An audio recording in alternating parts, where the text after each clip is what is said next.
നിയമസഭയിലേക്കുള്ള അവസാനഘട്ട വോട്ടെടുപ്പിനിടെ പരക്കെ ആക്രമണം.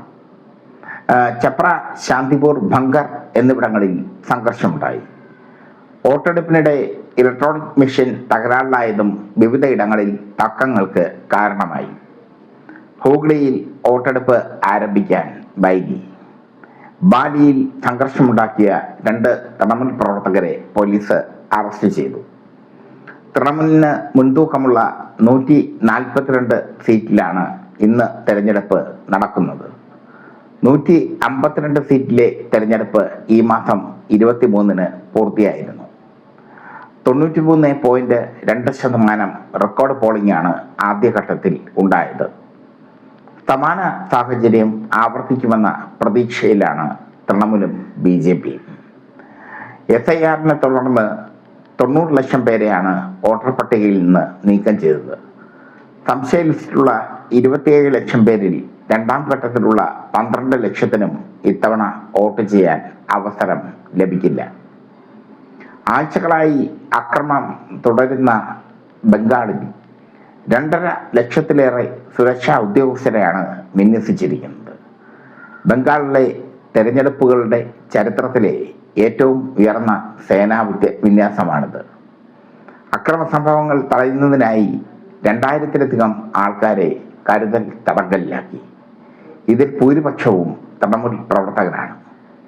ഏറ്റുമുട്ടൽ വിദഗ്ധൻ എന്നറിയപ്പെടുന്ന ഉത്തർപ്രദേശിൽ നിന്നുള്ള IPS ഓഫീസർ അജയ് പാൽ ശർമ്മയെ ബംഗാളിൽ നിയോഗിച്ചതിനെ ചൊല്ലി തൃണമൂൽ കോൺഗ്രസും BJPക്കെതിരെ കടുത്ത വിമർശനമുയർത്തി രംഗത്തുണ്ട്. ശർമ്മയെ മാറ്റണമെന്ന് ആവശ്യപ്പെട്ട് കൊൽക്കത്ത ഹൈക്കോടതിയെ സമീപിച്ചെങ്കിലും കോടതി ആവശ്യം തള്ളുകയായിരുന്നു.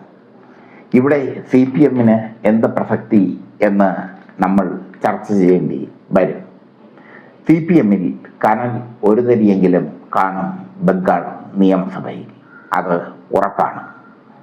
മീനാക്ഷി മുഖർജിയുടെ നേതൃത്വത്തിൽ CPM കരുത്താർജിച്ച് വരികയാണ്.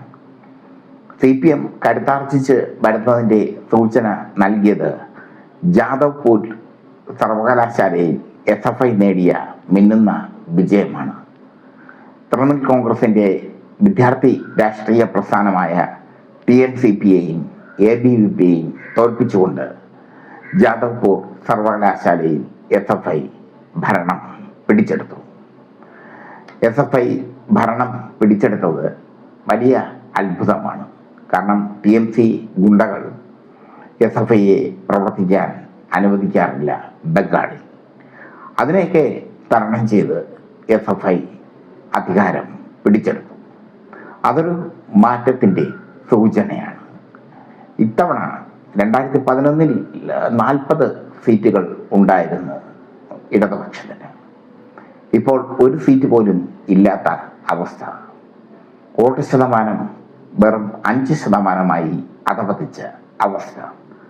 ആ അവസ്ഥയിൽ നിന്ന് CPM കരകയറുകയാണ് പതുക്കെ. കനൽ ഒരു തരി മാത്രം മതി. അതാണ് CPM-ന്റെ മുദ്രാവാക്യം. അതാണ് കമ്മ്യൂണിസത്തിൻ്റെ മുദ്രാവാക്യം. അത് ഒരു തരി ഇത്തവണ ബംഗാൾ നിയമസഭയിൽ ഉണ്ടാകും എന്ന് ഉറപ്പാണ്. അതിൻ്റെ തുടക്കം ജാദവ്പൂർ സർവകലാശാലയിൽ നിന്നുമാണ്. ബംഗാളിൽ പരക്കെ ആക്രമണം നടക്കുന്നു. BJP-യും തൃണമൂൽ പ്രവർത്തകരും ചേരിതിരിഞ്ഞ് ഏറ്റുമുട്ടുന്നു. തൃണമൂൽ പ്രവർത്തകരെ നിയന്ത്രിക്കാൻ അല്ലെങ്കിൽ അവരെ തടയാൻ കേന്ദ്രസേനയെ രംഗത്ത് ഇറക്കിയിരിക്കുന്നു. ഇങ്ങനെ കലുഷിതമായ അന്തരീക്ഷമാണ് ബംഗാളിൽ. അതിനിടയിൽ ഇടതുപക്ഷം വീണ്ടും അവിടെ കരുത്താർജിക്കുകയാണ്. അത് ഒരു നല്ല സൂചനയാണ്. തൃണമൂൽ കോൺഗ്രസിൻ്റെ അക്രമ രാഷ്ട്രീയത്തെയും BJP-യുടെ വർഗീയ രാഷ്ട്രീയത്തെയും എതിർത്തുകൊണ്ട് മീനാക്ഷി മുഖർജിയുടെ നേതൃത്വത്തിൽ ഒരു വിഭാഗം നേതാക്കൾ, ഒരു വിഭാഗം പ്രവർത്തകർ ബംഗാളിൽ ചുവടുറപ്പിക്കുന്നു.